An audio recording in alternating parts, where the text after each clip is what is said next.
This channel does not promote any violent, harmful, or illegal activities. All content provided by this channel is meant for an educational purpose only. শুধুমাত্র Chamagram high স্কুলের আক্রান্ত শিক্ষক বা শিক্ষিকাই নন, গোটা মালদা জুড়ে অধিকাংশ শিক্ষক বা শিক্ষিকারাই কিন্তু এখন নিরাপত্তাহীনতায় ভুগছেন। তারা দাবি করছেন ছাত্রছাত্রীদের তল্লাশিদের কাজ থেকে তাদেরকে অব্যাহতি দিতে হবে এবং তাদের আরও দাবি এই কাজ সামলাক পুলিশ। কিন্তু এও কি সম্ভব? কারণ তারা যদি সম্পূর্ণভাবে এই তল্লাশির দায়িত্ব থেকে অব্যাহতি নিয়ে নেন, তাহলে এত যে স্কুল রয়েছে সেখানে স্কুলগুলোতে তল্লাশির কাজ কি শুধুমাত্র পুলিশের পক্ষে সম্ভব হবে?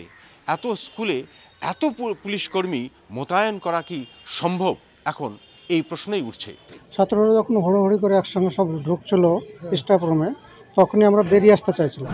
ওই সময় টেবিলে রাখা ছিল গরম জল, সেই গরম জলটা আমার ছিটকিয়েছে হাতে এসে পড়ে। মারধর ওখানে করেছে, ছাত্ররা ঢুকে টিচারদেরকে ধরে মারেছে। অ্যাসিস্ট্যান্ট টিচারের মাথাতে এত জোরে মেরেছে, ওর সিটি স্ক্যান না করলে এখনও সারবে না। কেন মারধর করলো? কেন?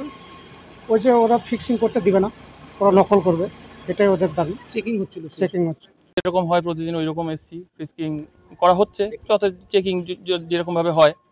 তো সাধারণত মোবাইল তো নিয়ে আসে ছেলেরা, এবার ছেলেমেয়েরা মোবাইল নিয়ে আসে, সেই হিসাবেই ছাত্রকে জাস্ট সেই হিসাবে চেকিং করা। যে মাসে মাসে জাস্ট আপনারা সিসিটিভি ফুটেজও আশা করি পেয়ে যাবেন, পুলিশের কাছ থেকে হয়তো পেয়ে যাবেন, ওনারা নিয়ে গেলেন। তো জাস্ট ওরা হয়তো প্রিপ্ল্যান্ড হয়েই এসেছিলো যে আমরা স্কুলে এরকমভাবে কিছু একটা করবো। আমাদের একজন মাস্টারমশাইকে তো প্রচণ্ডভাবে মারধর করছিল ওরা। তারপরে আমাদের হেডমাস্টার মশাই থামাতে আসেন, আমরাও কয়েকজন যাই একসাথে গিয়ে আমাদের হেডমাস্টার মশাইকেও, তারপরে ওই মাস্টার মশাইকে তো মেরেছেন, তবে হেডমাস্টার মশাইকেও একদম 3-4 গুচি একদম করে মোটামুটি আমাদের 6-7 জন টিচার ভালোভাবে আহত হয়েছেন। এবং তার মধ্যে একজন ম্যাডাম, উনি একটু অসুস্থ, ফিজিক্যালি হ্যান্ডিক্যাপ্ট, ওনাকেও মেরে রীতিমতো ওনার হাতে আঘাত করা হয়েছে। উদ্দেশ্যটা নকল করব আমরা, এটাই উদ্দেশ্য। আমাদেরকে নকল সমস্ত কিছু বের করে নেওয়া হচ্ছে, নকল করা হচ্ছে না, ঠিক আছে। তাছাড়া এখন তো ধরুন কি হঠাৎ করে ওদেরকে যারা এটা ঘটনাটা ঘটালো, তারা ধরুন মানে তাদেরকে সার্চও করা হয়নি, তারা পেছনে দাঁড়িয়ে ছিল লাইনের, হঠাৎ করে চলে আসলো। আমি তো সাইডেই দাঁড়িয়ে আছি, এখানেই দাঁড়িয়ে আছি, হঠাৎ করে ঘটনা পড়াতে আসছেন, এইভাবে একটা মব এসে একটা স্কুলের মধ্যে, সেটাই তো আমরা প্রচন্ড আতঙ্কিত, রীতিমতো আতঙ্কিত। আমরা কিভাবে পরবর্তীতে গার্ড দিব, পরীক্ষার গার্ড দিব, বা ফিস্কিং আমরা কেমন করে করবো? আর আমরা টিচার, আমরা মাস্টারমশাই, আমরা কেমন করে ফিস্কিং আমরা কেন করব বলুন? আমরা ফিস্কিং কেন করব? কি দরকার আমাদের প্রত্যেকের গায়ে হাত দিয়ে চেকিং করার? আমাদের কোনো দরকার নেই চেকিং করার, কেন করবো? আমরা ঘরে যাব, ঘরে গিয়ে আমরা গার্ড দেবো। প্রশাসনকে আমার অনুরোধ, এবং আমার সমস্ত কলিগ বৃন্দ আশা করি এটা বলবে প্রত্যেকেই, যে প্রশাসন এটা দায়িত্ব নিক, ফিস্কিং করানোর, বাইরে থেকে ফোর্স আনুক, যাই আনুক, যেন প্রশাসন দায়িত্ব নেয়। কারণ পরবর্তীতে আমাদের টিচাররা আশা করি কেউ করবে না ফিস্কিং, আমাদের আশা করি আমার সাথে একমত থাকবেন। খুব ভয়ঙ্করভাবে আতঙ্কিত হয়ে আছি, কারণ এরকম সিচুয়েশান আমরা এক্সপেক্ট করিনি। এটা বিয়ন্ড আমাদের এক্সপেকটেশান। হঠাৎ করে যে এরকম একটা মব চলে আসলো, একবার নয় দুইবার হলো। একবার এই জায়গায় একটা ঘটলো দুর্ঘটনা, মারপিট হলো, তার কিছুক্ষণ 15-20 মিনিট পরে আবার দুটো ঘরে, হেড স্যারের ঘরে হামলা করলেন, ওখান থেকে এসে আবার আমাদের টিচিং স্টাফ রুমে হামলা করলে। যেভাবে হয়েছে, একটা ম্যাডামের হাতের জয়েন্ট ছুটে গেছে, হিউমেরাস রেডিয়াসের জয়েন্ট ছুটে গেছে, 5-6 জন টিচার আমাদের হসপিটালাইজড হয়ে আছে, আর বাকিরা আঘাত হয়েছে কিন্তু হসপিটালাইজড হতে হয়নি, কিন্তু সবাই আমরা অ্যাফেক্টেড হয়েছি। কিন্তু এরকম একটা সিচুয়েশান আমরা সবাই ভয়ঙ্করভাবে আতঙ্কিত। নেক্সট টাইম ফিস্কিং আমরা দায়িত্ব নিতে পারছি না, মধ্যশিক্ষা পর্ষদ সেটা ব্যবস্থা করুক, বা পুলিশ প্রশাসন যারা নেবেন দায়িত্ব, আমরা সেই দায়িত্বটা নিয়ে মার খেতে চাইছি না। শিক্ষক শিক্ষিরা তো ভয়ঙ্কর রকমভাবে আতঙ্কিত হয়েছে, তারা নিরাপত্তাহীনতায় ভুগছেন রীতিমতো। কারণ নিয়মিতভাবে তাদেরকে স্কুল যেতে হবে, ইতিমধ্যেই তারা সব জানিয়ে দিয়েছেন যে তল্লাশির যে কাজ, মানে পরীক্ষার্থীরা যখন হলে ঢুকবে তখন সেই হলে ঢোকার সময় যে তল্লাশি করতে হয়, সেই তল্লাশির কাজ তারা করবেন না। যেমনভাবে স্বাভাবিক ছন্দে গার্ড দিতে হয় পরীক্ষা হলের ভেতরে, তারা গার্ড দিতে প্রস্তুত, কিন্তু তারা তল্লাশি করবেন না।